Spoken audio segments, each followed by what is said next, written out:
ఈరోజు ఏర్పాటు చేయబడినటువంటి దేవుని యొక్క సందేశం లేదా దేవుని యొక్క వాక్యము జ్ఞాపకం చేసుకున్నట. ఎవరు జ్ఞాపకం చేసుకోవాలి, ఎందుకు జ్ఞాపకం చేసుకోవాలి, జ్ఞాపకం చేసుకున్న వల్ల వచ్చినటువంటి ఆదాయం ఏంటి? మనం ఎప్పుడు కూడా క్రైస్తవులందరూ కూడా సాధారణంగా ఆదాయం కోసమే ఎదురు చూస్తూ ఉంటాం. ఆదాయం కావాలి మనకి, క్రైస్తవులకి ముందుగా ఆదాయం కావాలి. మనం జ్ఞాపకం చేసుకున్నట్టు వల్ల వచ్చే ఆదాయం ఏంటి మనకి? లేకపోతే మనకి ఆదాయం లేకపోతే మనం ఏ పని కూడా మనం చేయం. ఇది క్రైస్తవులకు ఉన్నటువంటి అలవాటు. ఏదో దేవుని దగ్గరకు వచ్చేసి ఏదో యెహోషువకు ఆజ్ఞాపించినంతే అనగా మోషే యెహోషువకు ఆజ్ఞాపించినంతయు నెరవేరు వరకు యాజకుల మందసమును మోయించు యోర్దాను నడుమ నిలుచుండగా జనులు త్వరపడి దాటి చదువుకోండి. ఒక చిన్న ప్రార్థన చేసుకుందాం. అంటే ఏం చేయాలా? ఆమె హృదయంలో ఒక పట్టుదల, అది ఎక్కడ ఉండాలి? ఇక్కడ ఉండాలి. ఇక్కడికి రావాలంటే ఎక్కడి నుంచి స్టార్ట్ అవ్వాలి? హృదయంలోకి రావాలి అంటే ఎక్కడ స్టార్ట్ అవ్వాలి? ఆ ఆలోచన ఏడబట్టి ఏడు నుంచి కిందకు వచ్చి ఏడు నిలబడాలి.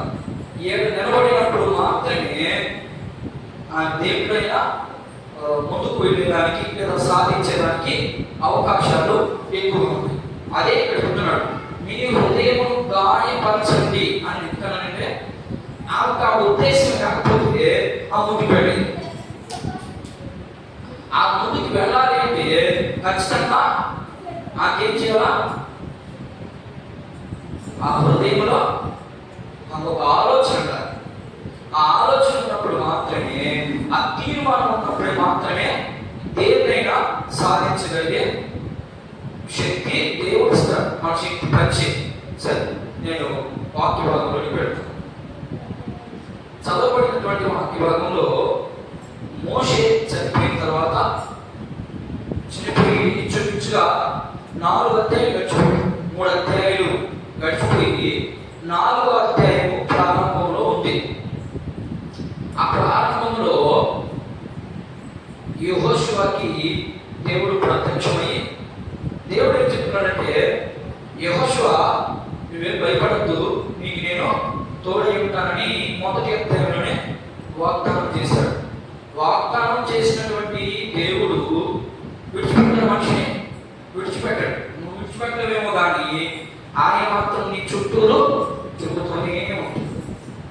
కాబట్టి యెహోషువకి చాలా ధైర్యంగా ఆయన ధైర్యంగా ఉన్నాడు. ఇశ్రాయేలును చూస్తే ప్రతి ఒక్కరికి కూడా, దేవుని బిడ్డను చూస్తే ప్రతి ఒక్కరికి కూడా భయమే. ఎందుకంటే వాళ్ళ దేవుడు సామాన్యుడు కాదు. ఆయనకి నేను ఇది చేయలేను అనే పని లేదు. ఎవరికి? క్రైస్తవ దేవుడికి. ఇట్లా చెప్పాము, అర్థమైందా? క్రైస్తవ దేవుడికి ఇది నేను చేయలేను అనేది లేదు. ఆయనకి ప్రతి ఒక్కటి కూడా నేను చేయగలిగిన సామర్థ్యం కలిగినటువంటి దేవుడి.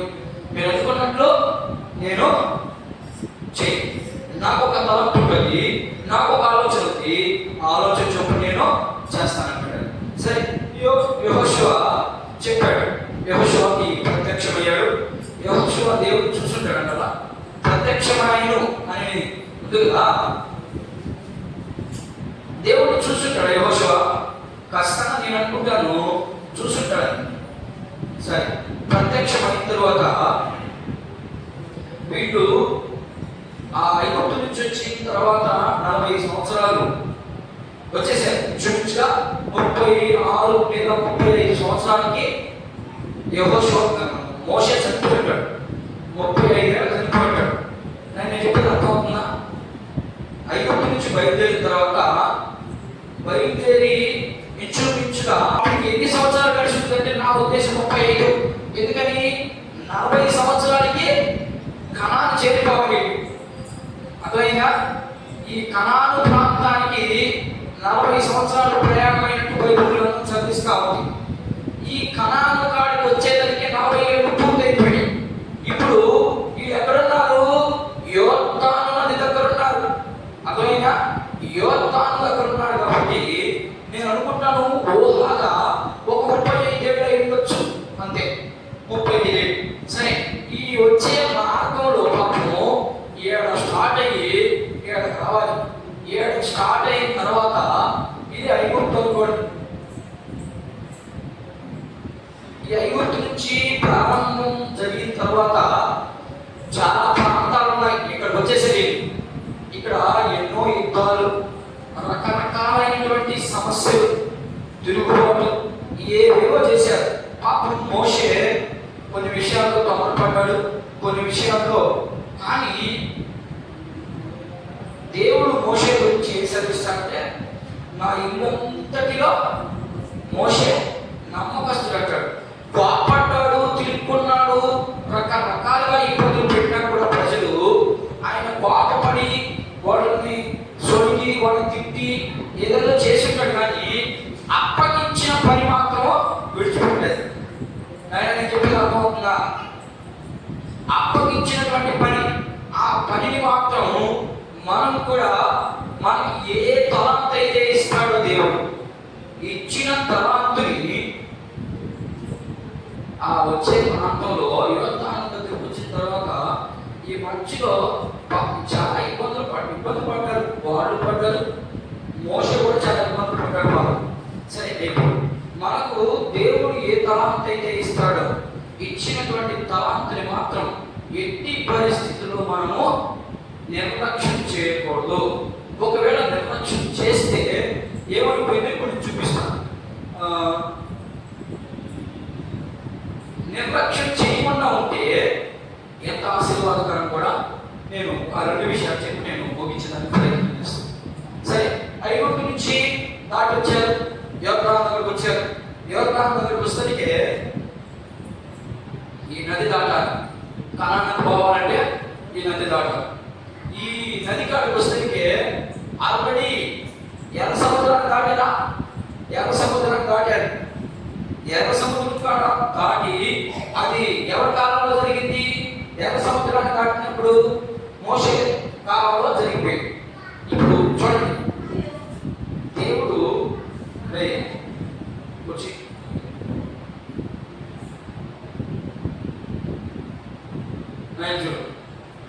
దేవుడు ఒక్కొక్కరు కూర్చారా? ఫస్ట్ చూసింది ఎవరిని? మోషే కూర్చారా?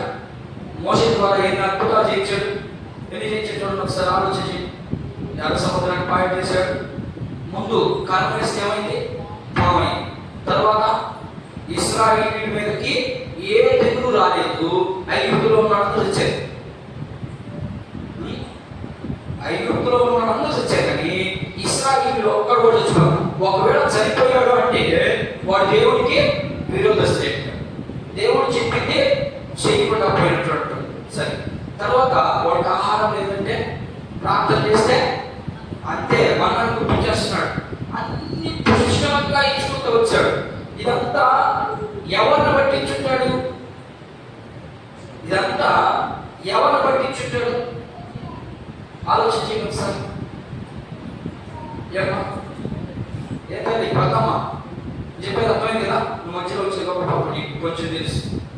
ఏమైనా మీకు తెలుసు, మీరు చెప్పండి. మీరు చదివితే నాకు అర్థం అవుతుంది, నాకు అర్థం కాదు. అందుకని మీకు అప్పుడప్పుడు ప్రశ్నలు కూడా పడతా ఉంటాయి మీకు. ఇప్పుడు ఆమెమో మోషే అంటుంది, దానికి వాక్యం చూపించాలి కష్టం. వాక్యం చూపించుకున్నా ఉంటే చెడుపాటు అవ్వదు. అంటే మోషే ఒకటి నేను గొప్ప అంటారు అమ్మా, అంతే కదా? ఇప్పుడు ఉదాహరణకి నేను బైబుల్ ట్రైనింగ్లో బాగా చదువుకున్నాను అంటే కుదరదా? కుదరదు. సర్టిఫికేట్ ఎక్కడ చదువుకున్నాను? సర్టిఫికేట్ చూపిస్తే నువ్వు చదవకపోయినా నమ్మేస్తారు, అంతే కదా? అంతే జరుగుతుంది. అట్లాగే ఇప్పుడు మోషే ఒక్కడిని బట్టి చేశాడు అనే దానికి ఏదో ఒక వచనం చూపించాలి, లేదా ఇశ్రాయేలు ప్రజల నుంచి దైవమైన వాక్యమే మనకు. మనిషి మాటలు నమ్మొద్దు, వాక్యం ఉందా నమ్మడమే, అంతే. ఏం చెప్పాలి? ఆమెమో మోషే అన్నది, ఎట్లా చెప్పాలి చెప్పండి. మోషే అన్నది కదా, మోషే అన్నది అంటే ఖచ్చితంగా వాక్యం చూపించాలి. ఏదైనా నోటి మాటలు చెప్పించాలి. ఏమన్నా మాట మనం వచ్చిన చదవబడలేదు, ఆ వచ్చిన బైబిల్ ఉందని నేను చెప్పేస్తాను. చెప్పండి. నమ్మకం అంతే, ఇల్లంతట్లో నమ్మకం. ఆ సందర్భం వేరే, నేను అడిగే అందుకనే సందర్భం చాలా ప్రాముఖ్యం. ఇల్లు అంతట్లో అంటే నేను 2 విషయాలు చెప్పాను కదా. ఏ విషయం చెప్పాను? ఇశ్రాయేలు అంతా జాతి కూడా ఇల్లు పిలుస్తారు, అర్థమైందా? ఇప్పుడు వాళ్ళంతా ఉంటాయి కదా, వాళ్ళందరూ నమ్మకం ఏంటంటే ఆయనకి క్వాలిటీ లేదు అక్కడ, అర్థమవుతుందా? నమ్మకంగా ఉన్నాడంటే. కానీ నేను అడిగేది అన్ని అద్భుతాలు చేయించడానికి కారణమైంది. ఎన్ని అద్భుతాలు! మోషే చేసిన అద్భుతాలు ఇంకెవరు చేయాలి? అందరూ ఇంకా గొప్ప చేశాడు, కానీ ఎక్కువ చేశారు. కానీ అసలు ఏమీ తెలియనటువంటి మోషే ద్వారా తెలిసినటువంటి వారి ద్వారా గ్రహించడం ఒక అర్థం ఉంది. అసలు ఏమీ తెలియదు. ఏమీ తెలియనప్పుడు అందులో నేను నచ్చడయ్యామన్నా కూడా రాలని చూసుకుంటానన్నా. అన్ని చేశాడంటే ఎవరి నిమిత్తం చేసి ఉంటాడంటే ఖచ్చితంగా మోషే నిమిత్తమే చేశాడంటే. ఎట్లా చెప్పగలను అంటే నేను చెప్తాను. ఇశ్రాయేలీయులు, ఇది నిర్గమకాండము 34వ అధ్యాయంలో దొరుకుతుంది. ఇశ్రాయేలీయులు అందరూ వచ్చి ఒక ప్రాంతంలో ఉన్నప్పుడు ఈయన సీనాయి పర్వతం మీదకి వెళ్తాడు. వెళ్ళిన తర్వాత నేను ఎందుకు చెప్తున్నానంటే, ఇప్పుడు మనం శ్రమ దినాల్లో ఉన్నాం కదా, భస్మ బుధవారం, శుభ శుక్రవారం, ఇవన్నీ మీకు అర్థం అవ్వాలి. రేపు శుభ శుక్రవారం గురించి మాట్లాడుతున్నాం. రేపు ఆదివారం, మట్టల ఆదివారం తర్వాత శుభ శుక్రవారం, సిలువలో 7 మాటలు కంటిన్యూషన్ అయిపోతాం. తర్వాత మనం ఎంత విధిగా రోమపత్రిక వాటిని చూద్దాం. సరే, ఈయన పైకి వెళ్తాడు. పైకి పోయిన తర్వాత ఈయన ఏం చేస్తారంటే, దూడ ఒకటి మొన్న చెవుల్లో ముక్కుల్లో ఉన్న బంగారంతా తీసేసి బాగా కరిగించి ఆహారం మాట వినకుండా దూడ చేసుకొని, ఈయనే యెహోవా, ఎవరు బొమ్మను చేసుకొని ఈయనే యెహోవా. ఎందుకని 40 రోజులు అయిపోయింది, ఈయన వెళ్ళిపోయి, ఆయన కూడా చలం లేదు, మాట లేదు. అందుకని నేను తెచ్చుకుంటున్నాను మోషే. కాబట్టి ఇక్కడ మాకు ఇంకెవరున్నారు? మమ్మల్ని నడిపించి దేవుడికి దాకా దేవుడే కదా, ఈ పైన కదా యెహోవా దేవుడే కదా. లేకపోతే యావే అన్నా యెహోవా అన్న కూడా అదే అర్థం వస్తుంది. కాబట్టి దోట చేసుకున్నారు. ఇక ఆ నుంచి స్టార్ట్ అయ్యింది, అర్థమైందా? ఇక పక్కన సరే దోట చేసుకున్నారు, పెట్టుకొని పూజిస్తా ఉంటే చూపించాడు మోషేకి. ఇదిగో చూడండి ప్రజలు ఏం చేస్తున్నారు. మోషేకి కోపం వచ్చేసింది, చిన్న కోపం ఉండాలి. కోపం వచ్చేసిన తర్వాత ఎత్తుకొచ్చాడు, ఏదో చేశాడు. అక్కడ ఏమంటాడంటే మోషే ఒక 5 నిమిషాలు పక్కన పెడతాను అనిపిస్తాడు. అంటే ఇప్పుడు ఎవరు బట్టి చేసేది అద్భుతాలని? మోషేని బట్టే చేశాడు. మీకు అర్థమైందని చెప్తున్నాను. వచ్చేసేది వచ్చేసాడు. యోర్దాను దగ్గరకు వచ్చిన తర్వాత ఇప్పుడు యెహోషువ ద్వారా యెహోషువ దగ్గర దేవుడు ఉన్నాడని నిరూపణ జరగాలంటే మళ్ళా యెహోషువ ద్వారా అద్భుతం జరిగించాలి. ఇక్కడ దాకా మోషే ద్వారా జరిగించుకుంటూ వచ్చి యోర్దాను దగ్గరకు వచ్చేసరికి ఇవి చిరకాలము, ఎంతకాలమో ఎప్పటికీ గుర్తుండాలి ఇశ్రాయేలుకి. కాబట్టి యోర్దాను నదిలోకి వెళ్ళి మధ్యలోకి ఇక్కడికి వెళ్ళి ఎవరెవరో యోర్దాను నదిలోకి కాలువ దాటలేదు. మనం కాలువే 4 అడుగులు 5 అడుగులు నీళ్ళు ఆగుతుంది. ఇక నది అంటే ఇంకెన్ని అడుగులు తప్పది. వెళ్ళమన్నాడు, వెళ్ళి 12 రాళ్ళు ఎత్తుకెళ్ళమన్నాడు. 12 రాళ్ళు 12 గోత్రాల వారు మాత్రమే, ఇక పక్కోడు ఎత్తుకెళ్ళవారు. 12 గోత్రాలలో ఉన్నటువంటి మనుషులు వెళ్ళి ఈ మధ్యలో నుంచి 12 రాళ్ళు ఎత్తుకొని ఏడు పెట్టుకోవాలంట, భుజం మీద పెట్టుకోవాలంట. మీకు ఇదంతా అర్థం అవ్వాలి. భుజం మీద పెట్టుకొని వచ్చి ఇక్కడ నాటి ఇవి మీకు గుర్తు, ఇవి మీకు ఆనవాలు. ఎందుకంటే యెహోషువ ద్వారా మన దేవుడు చేయించిన అద్భుతం. ఇప్పుడు ఇక్కడ యెహోషువ మాత్రమే చెప్తే జరిగిందా, లేకపోతే ఇంకేమన్నా ఉందా అక్కడ? ఇక్కడ మందసం ఉందమ్మా, అందుకనే కదా మందసం కోసం మీద పెట్టుకొచ్చి మోసుకొచ్చి వాళ్ళు అక్కడ పోయి నీళ్లు నిలబడుతున్నానే నీళ్లు పాలైపోతున్నాయి, లేకపోతే నీళ్లు అక్కడెక్కడే ఉంటున్నాయి. అందుకని మందసం మోసుకొని వచ్చి నేను ఇక్కడ పోతా ఉంటే నీళ్లు ఇట్లా పాయిస్తా ఉన్నాయంట, వీళ్ళు పోతా ఉంటే పాయిస్తా ఉన్నాయంట. చూడండి ఎంత ఎంత ఎంత గొప్ప దేవుడు మన దేవుడు. సరే పోయాడు, ఇక్కడి నుంచి 4 రాళ్ళు ఎత్తుకున్నారు, తీసుకొచ్చి ఇక్కడ నాటారు. మీకు వివరిస్తా ఉన్నాను. యోర్దాను నుంచి తీసుకొచ్చి నాటమన్నాడు, ఇది మీకు చలికాలము జ్ఞాపకం ఉంచుకోండి అన్నాడు. 7వ వచనం నేను 2వ వచనం ఒక్కొక్క మనిషిని చొప్పున 12 మనుషులను ఏర్పరిచి యాజకులు కాళ్ళు నిలిచిన స్థలమున యోర్దాను నడుమ నుండి 12 రాళ్లను తీసి వాటిని యోధులకి తెచ్చి మీరు ఈ రాత్రి బస చేయి చోట వాటిని నిలవబెట్టుటని వారికి ఆజ్ఞాపించారు. అంటే మీరు భోజనము చేయి చోట వాటిని నిలబెట్టుడి అన్నాడు. భోజనం అర్థమైందా? మీరు భోజనం చేసిన తర్వాత వాటిని నిలబెట్టుడి అన్నాడు. ఇవన్నీ ఎందుకు చేయిస్తున్నాడు అంటే ఇవి సాక్ష్యాలు. ఎవరికి సాక్ష్యం? దేవుడికి తెలుసు మీరు దేవుడి ప్రజలకి, మళ్ళీ ఇంక సాక్ష్యం ఎందుకు? సాక్ష్యం అవసరం లేదు దానికి. సాక్ష్యం కూడా చాలా ప్రాముఖ్యం. అంటే అర్థమైంది, మన ప్రవర్తన కూడా చాలా అవసరం అయింది. సరే చూద్దాం, ఎందుకు అక్కడ నిలబెట్టమన్నాడు చూద్దాం. 24వ అధ్యాయం, అదే పుస్తకం యెహోషువ గ్రంథం 24వ అధ్యాయం 26, 27 వచనాలు ఒకసారి చదువుదాం. దేవుని ధర్మశాస్త్ర గ్రంథములో ఆ వాక్యము రాయించి పెద్ద రాతిని తెప్పించి యెహోవా పరిశుద్ధ స్థలములో నుండి సింధూర వృక్షము కింద దానిని నిలవబెట్టి జనులందరితో ఇట్లా ఆలోచించుడి, యెహోవా మనతో చెప్పిన మాటలన్నీ ఈ రాత్రి వినబడిన కనుక అవి అవి మన మీద సాక్ష్యముగా ఉండెను. అంటే ఇప్పుడు దేవుడు చెప్పే మాటలన్నీ వింటున్నారా మీరు? ఇవన్నీ సాక్ష్యంగా ఉంటాయనే కదా అర్థం. రేపు చచ్చిన తర్వాత ఏం దేవుడు వస్తాడంటారా? చచ్చిన తర్వాత నేను చచ్చిపోయిన తర్వాత దేవుడు వస్తాడండి అన్ని మాకేం సంబంధం ఉండదు అనుకుంటున్నారా? ఇదిగో ఇక్కడ రాసింది దేవుని వాక్యం. నువ్వు చనిపోయిన తర్వాత కూడా నువ్వు యేసు ప్రభువుని ఎరిగిక ముందు ఎలా ఉన్నావు, యేసు ప్రభువుని ఎరిగిన తర్వాత ఎలా ఉన్నావో ఇవన్నీ నీకు ఆయన సమూహం ఎదుటికి సాక్షాత్తుగా తీసుకొస్తాడు. కాబట్టి మనం ఎలా ఉండాలి? క్రైస్తవులుగా మనం ఎలా ఉండాలి? చాలా జాగ్రత్తగా ఉండాలి.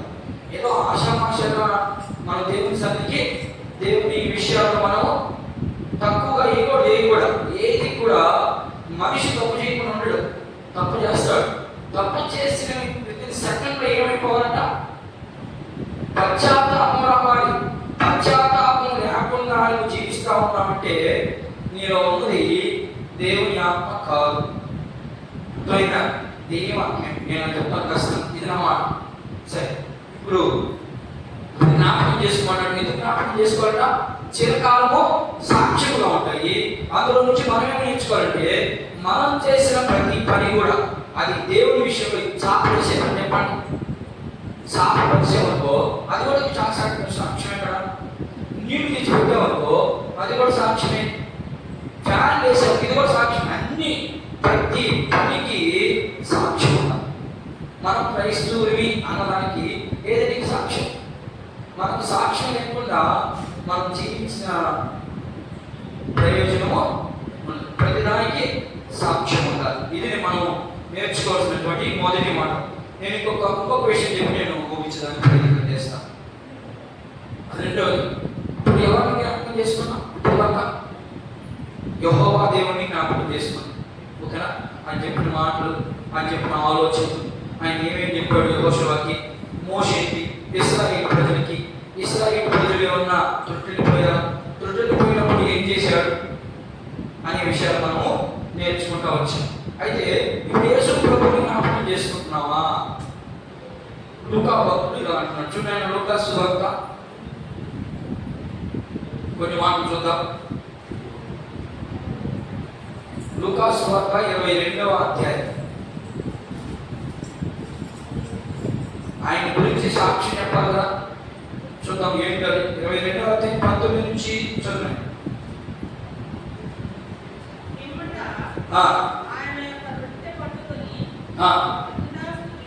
కృతజ్ఞతాస్తుతులు చెల్లించి దాన్ని విడిచి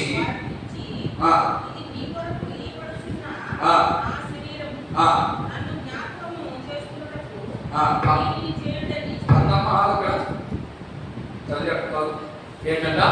నా సైడ్ చూడండి, నా సైడ్ చూడండి. ఇప్పుడు చెప్పు ఏంటి? ఇప్పుడే నా చదివింది కదా, చెప్పు. ఏందమ్మా చదువు.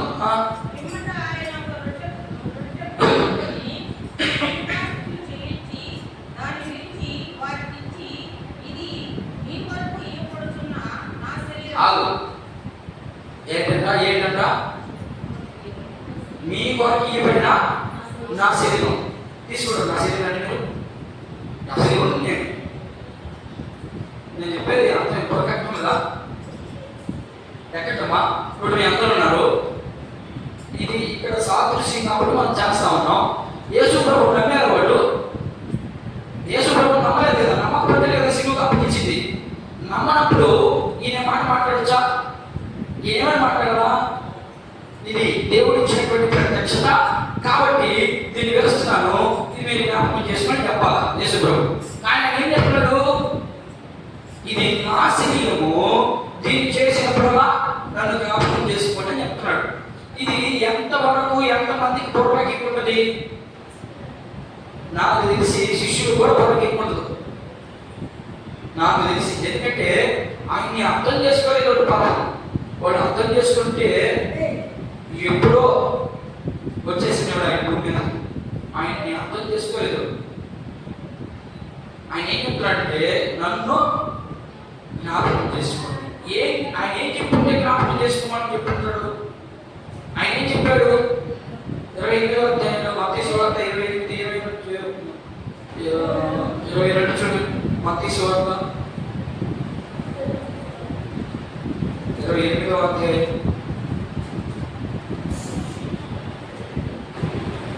19వ వచనం చూడండి.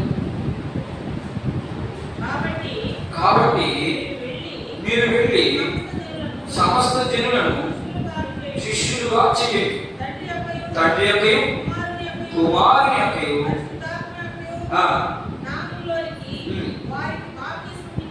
వారికి బాప్తిస్మం ఇచ్చుచు నేను ఏ సంగతులను ఆజ్ఞాపించుతునో వాటన్నిటిని కైకొనవలనని వారికి చెప్పండి.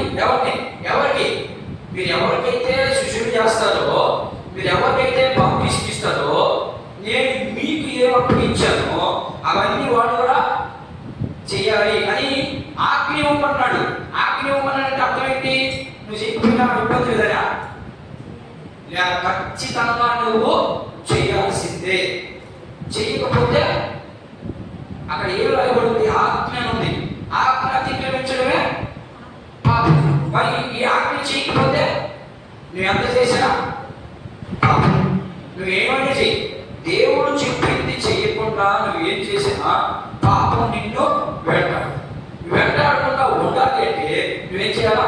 ముందు దేవుని పని, తర్వాతే ఏదైనా. ముందు దేవుని పని నీకు ఇచ్చిన తలాంతు. అంటే నాకు ఇప్పుడు వాక్యం బోధించే తలాంతు ఇచ్చాడు, కొంతమందికి ప్రార్థన తలాంతు ఇచ్చుంటాడు, కొంతమందికి పాటలు పాడే తలాంతు ఇచ్చుంటాడు, కొంతమందికి సాధన చేసే తలాంతు, కొంతమందికి రకరకాలైనటువంటి పనులు ఉంటాయి ఈ పరిచర్యలు. ఈ పనులన్నీ కూడా పాస్టర్ ఒక్కడే చేసుకోకూడదు. అర్థమైందా? ప్రతి ఒక్కరు సంఘములో ఉన్న ప్రతి ఒక్కరికి ఒక బాధ్యత ఉంటుంది. ఆ బాధ్యతను మీరు నిర్వర్తించడం లేదు అంటే ఏమని అర్థం? ఆజ్ఞని ధిక్కరిస్తున్నామని. మీరు ఏమనుకోకండి, ఆజ్ఞను ధిక్కరిస్తున్నామని మనం అర్థం. ఇది సంఘం. ఈ సంఘంలో ఒక్కొక్కరికి ఒక్కొక్క పని అప్పగించాడు దేవుడు. అప్పగించిన పనిని, అవునా, ఖచ్చితంగా అది మీకే తెలియాలి. పాస్టర్ చెప్పకూడదు. పాస్టర్ చెప్తే ఏం చెప్తాడు? స్వార్థానికి కూడా చెప్తాడు. చెప్పడమ్మా, చెప్పడం స్వార్థానికి ఖచ్చితంగా చెప్తాడు. నువ్వు టేబుల్ పెట్టు, నువ్వు అది చెయ్యి, నువ్వు ఇది చెయ్యి అని చెప్తాడు. దాన్ని వినకూడదు. మీరు అక్కడి నుంచి చేయకూడదు అనేది నా ఉద్దేశం. వినకూడదు. ఇది చెప్తున్నాడు కదా, ఏంటి మా స్థితి ఏంటి? దేవుడు కష్టం మనకి విషయాలు తెలియజేస్తారు. సరే, ఖచ్చితంగా దేవుడి పని గ్యారెంటీగా ప్రతి ఒక్కరు కూడా చేయాల్సినటువంటి బాధ్యత. రెండోది ఆజ్ఞ కూడా. ఆ ఆజ్ఞను మనము ధిక్కరించుకోడు. సరే, ఈ యోర్దాను నది దగ్గరకు వస్తే వాళ్ళు అలసిపోయి చూసిపోయినారు. వచ్చాము, దేవుడు వారి ద్వారా అద్భుతం జరిగించాడు. అది వాళ్ళకి జ్ఞాపకాలు. ఇప్పుడు యేసుక్రీస్తు ప్రభు ఏమైపోయాడు? నీ నిమిత్తం, నా నిమిత్తము. అక్కడ చదవబడిన ఇది నా శరీరము, నేను కొన్ని దినాల్లో చనిపోబోతున్నాను, దీన్ని మీరు గుర్తు పెట్టుకోండి అని అన్నాడు. వాళ్ళంతా గుర్తుపోయారు. నా శరీరం అంటున్నాడు ఏంటి అని. సరే, ఇంకొక మాట కూడా చూద్దాం. పౌలు గారు ఏం మాట మాట్లాడుతున్నారు చదువు చెప్పలేదు సార్. 1 కొరింథీ పత్రిక. మీకు అవన్నీ గుర్తున్నారమ్మా.